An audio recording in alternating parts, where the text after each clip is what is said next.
Welcome back to War Thunder and welcome back to some Sherman 2 gameplay. I'm currently spading the Sherman 2 and this gameplay happened and it was so ridiculous that I thought it would be worth sharing with you. And furthermore, I thought it would be time to bring some tank content back on this channel. So we are here in the Mark II Sherman, which is a British rank 2 battle rating 3.7 tank, medium tank, and it's equipped with a 75mm M3 cannon. And that means we have access to APHE, the M61 shot, 90mm of penetration and nearly 65 grams of TNT equivalent, making this one of the best rounds that the British have access to at lower tiers. This might have to do with it being more of an American design, and the gun is definitely American. It has a rather slow rate of fire in comparison to other British tanks, but the silencing potential of the shell is rather well or good indeed, and that means you have a much more forgiving playstyle. I'm going a little bit wide, I'm poking around the corner, and I get my first victim. So, why was there no tank content as of late? I mean, it's just a few days, but for some of my hardcore fans, it feels like an eternity. Well, there were some battle rating changes. I made a video about it, and the response on this video was, well, I was impressed. You guys seem to agree with me. There was some particular hate going towards the Panther 2. And the Panther 2 is an awkward tank, to be honest. It was never planned like this, and it never had this engine that it now has with 900 horsepower, which makes it an excellent tank. And now it will become the battle rating of the T-44-100, with which it has much more in common. And of course, those battle rating changes heavily affect my plan of making videos.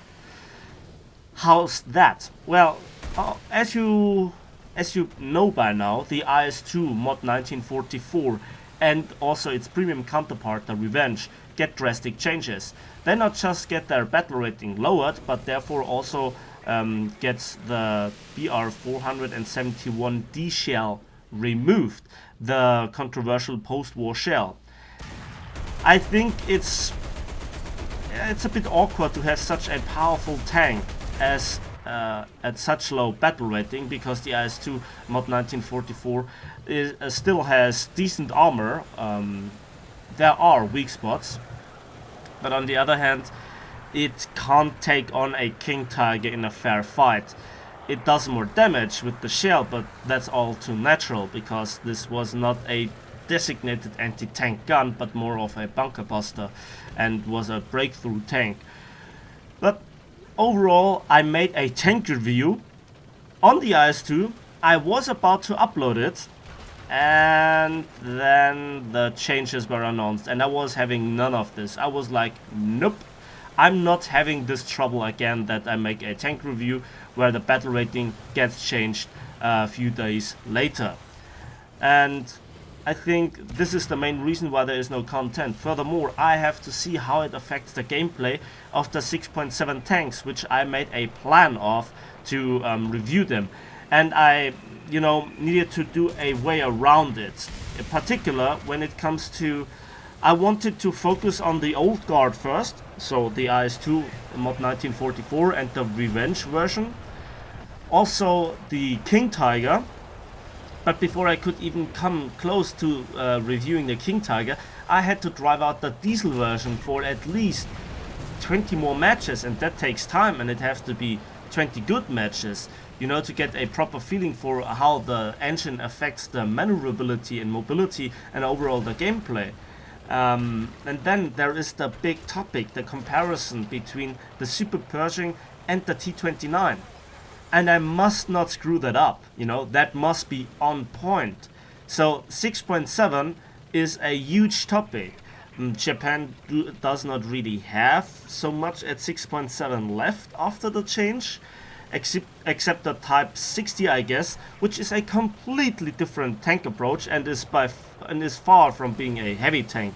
It's more of like a light tank slash tank destroyer, whatever you want to call it. And overall, again, I have to point out I like the changes, but again, Gaijin missed the bigger picture of making a huge change to decompress the higher BRs. And as much as I love the mouse and the E100, for example, they really have no fair business fighting ATGMs. That's just complete bullshit. But you can't lower their battle rating as well, because then they will begin to seal club hard.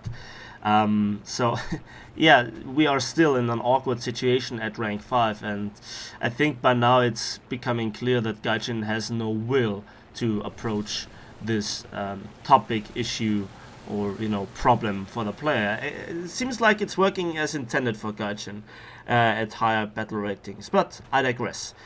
So that means that I have to wait for the changes to come in, then I have to test them out. That will take time, and then I will continue looking at the 6.7 branch.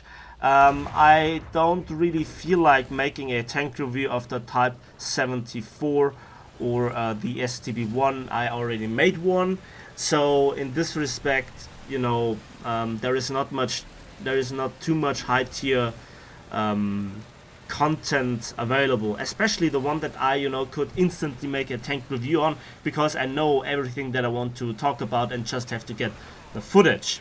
Again, it might get affected by the battle rating changes.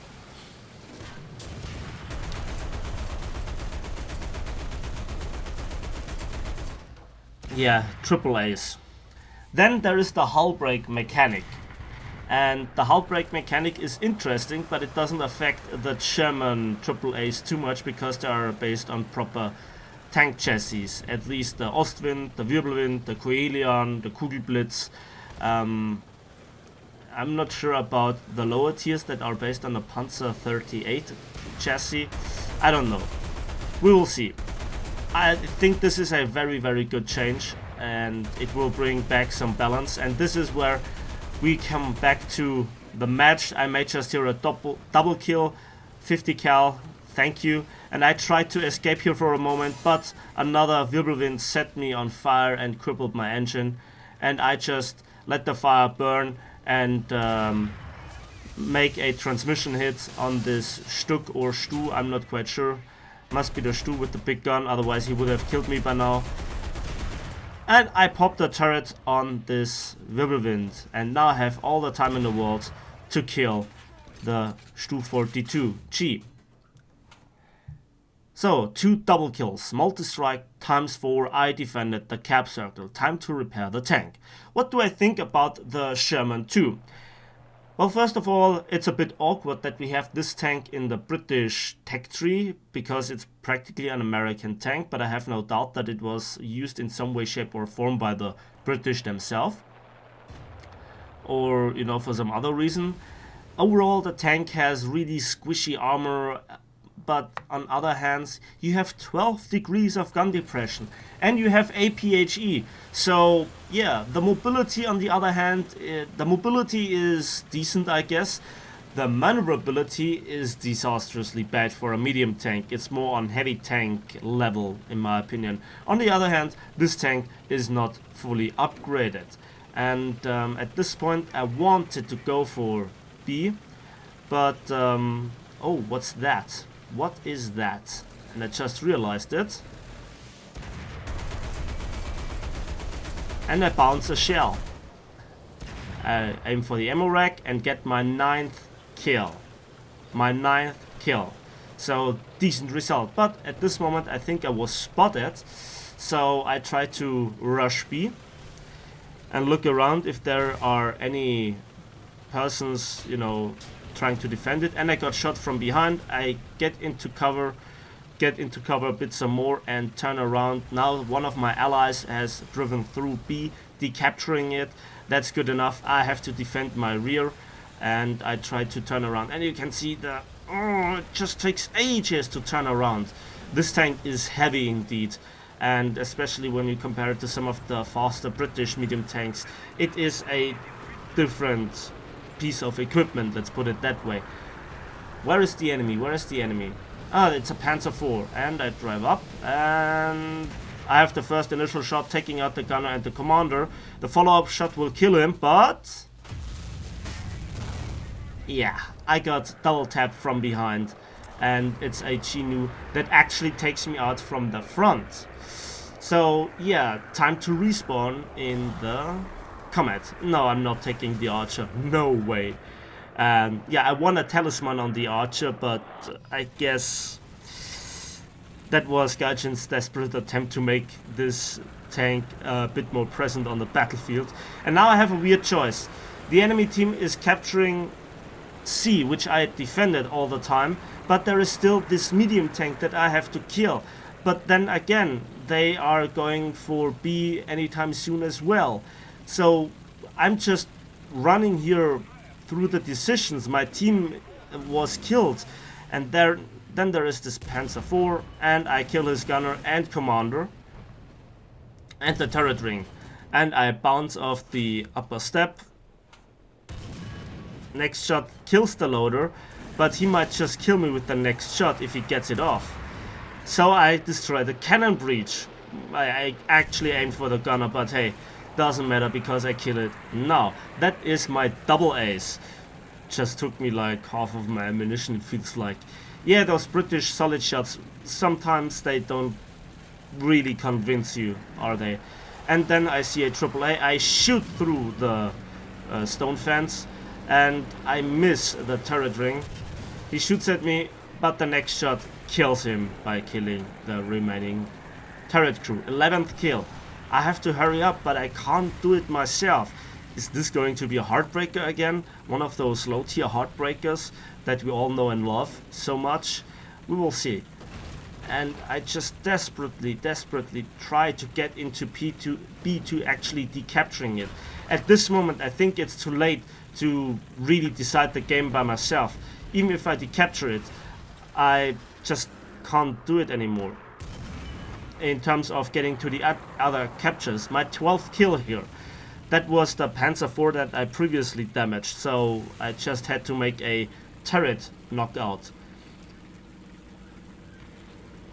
I'm not sure where the remaining enemy team is, but now they are alerted, and I get shot from the back, and I just overlooked the tank. I thought he would be there up on the ridgeline, but he wasn't. In fact, he was there. But the match ended, and I survived, at least with the last tank. So, let's have a quick look at the post-battle results. And yeah, 5,000 silver lines, I really need them. So for 12 kills, 1 assist, I got just 35,000 silver lines and 4,800 research points on a loss with a 200% silver line, research point booster. Yeah, you know, I just let it stay here right there with 3,065 score points. Enough has been ranted about the income in realistic tank battles. Yeah, so that's it for the Sherman 2, a tank that I like. It will be a bit of refreshment for all you British tankers out there. I recommend to play it. And that's it for me today. So thanks for watching. Thanks for listening. Please give this video a like if you did. It helps the channel out greatly. Let me know in the comment section what you think about the British having a lack of APHE. And we will see each other on the battlefields of War Thunder.